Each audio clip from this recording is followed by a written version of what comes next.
Hello friends, welcome to family food Telugu channel. ఈరోజు family food Telugu ఛానల్లో చేసే రెసిపీ బిస్కెట్తో కేక్ అండి. అదేనండి, పార్లేజీ బిస్కెట్తో కేక్. ఇది ఇంట్లోనే ఏ విధంగా చేసుకోవాలో చూసేద్దాం.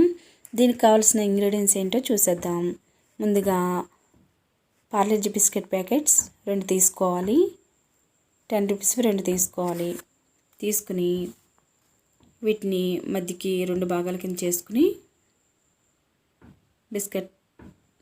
బిస్కెట్స్ అన్నీ కూడా ఈ విధంగా చేసుకున్న తర్వాత మిక్సీ జార్ తీసుకుని మెత్తగా గ్రైండ్ చేసుకోవాలి.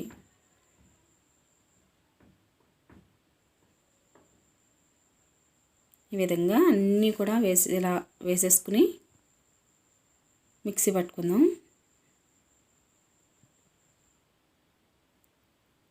ఇలా వేసిన తర్వాత ఇప్పుడు 1 కప్పు పంచదార తీసుకుని ఇది కూడా మిక్సీ పట్టుకున్న జార్లోనే ఈ పంచదార కూడా వేసేసుకుని పొడి చేసుకోవాలి.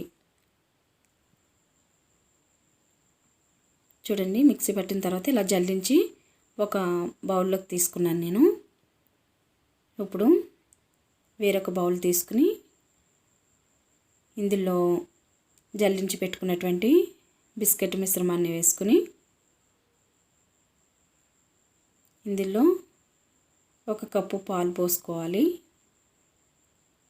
అలాగే 1 కప్పు మంచి నూనె సన్ఫ్లవర్ ఆయిల్ వేసుకోవాలి. ఇదంతా కూడా కలిసే విధంగా మీ దగ్గర స్పూన్ ఉంటే స్పూన్తో, లేదంటే మిక్సీలో ఉన్నప్పుడే మనం ఈ విధంగా కూడా చేసుకోవచ్చు. కాకపోతే బిస్కెట్ అక్కడక్కడ గట్టిగా ఉండడం వల్ల మనకి గమ్ముని మిక్స్ అవ్వదు. జల్లించి తీసుకున్న తర్వాత మనం మిక్సీకి వేసుకున్నా పర్వాలేదు. చూడండి, ఈ విధంగా వచ్చిన తర్వాత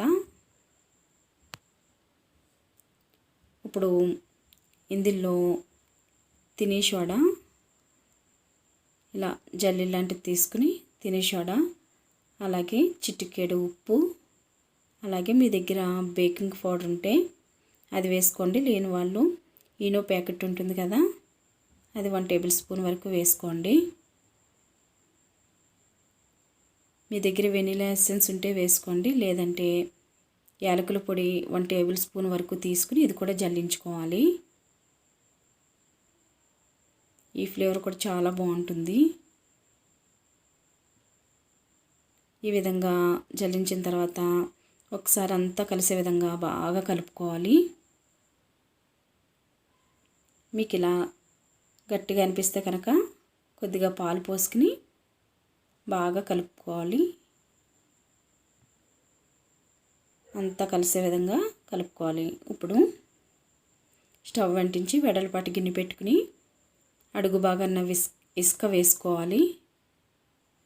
పైన ప్లేట్ పెట్టుకుని ఇలా మూత పెట్టేసి ఒక 20 నుంచి 30 నిమిషాల వరకు హీట్ చేసుకోవాలి. ఇప్పుడు ఇటువంటి గిన్నె తీసుకుని ఇందులో బటర్ పేపర్ అప్లై చేసిన తర్వాత ఈ మిశ్రమాన్ని అంతా కూడా ఇందులో వేసేసుకోవాలి. మీ దగ్గర బటర్ పేపర్ లేకపోతే ఇటువంటి గిన్నె అడుగు భాగాన మంచి నూనె రాసిన తర్వాత పేపర్ వేయాలి, లేదంటే మైదా పిండి అయినా జల్లుకోవచ్చు. చూడండి, ఈ విధంగా వచ్చిన తర్వాత ఒకసారి 2 సార్లు ఇలా అనుకున్న తర్వాత ఎక్కడ గ్యాప్ లేకుండా చూసుకున్న తర్వాత ఇలా హీట్ ఎక్కిన తర్వాత ఈ గిన్నెని దాంట్లో పెట్టేసి 20 నుంచి 30 వరకు బాగా హీట్ చేసుకోవాలండి.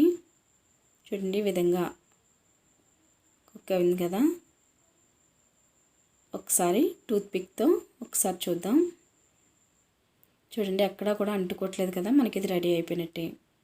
మూత పెట్టేసి బాగా చల్లారిన తర్వాత మాత్రమే మనం ప్లేట్లోకి తీసుకోవాలి. చూడండి, ఇలా చల్లారింది కదా. ఇప్పుడు ఒక ప్లేట్ పెట్టుకుని ఒకసారి చూద్దాం. చూడండి, ఈ విధంగా వచ్చింది కదా. పైన ఉన్నటువంటి పేపర్ని తీసేసుకోవాలి.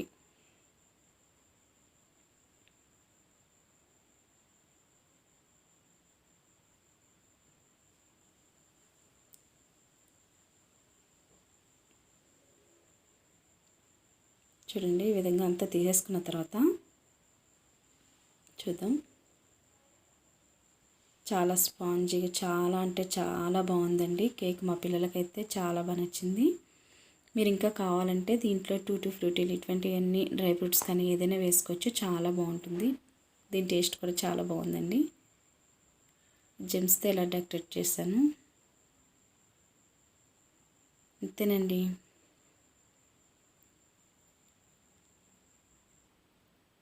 ఈ వీడియో కూడా మీకు నచ్చినట్లయితే షేర్ చేయండి, లైక్ చేయండి, సబ్స్క్రైబ్ చేయడం మాత్రం మర్చిపోవద్దు. బెల్ ఐకాన్ క్లిక్ చేయండి. చూడండి ఈ విధంగా వచ్చింది. మధ్యన కూడా చాలా బాగా ఉడికింది.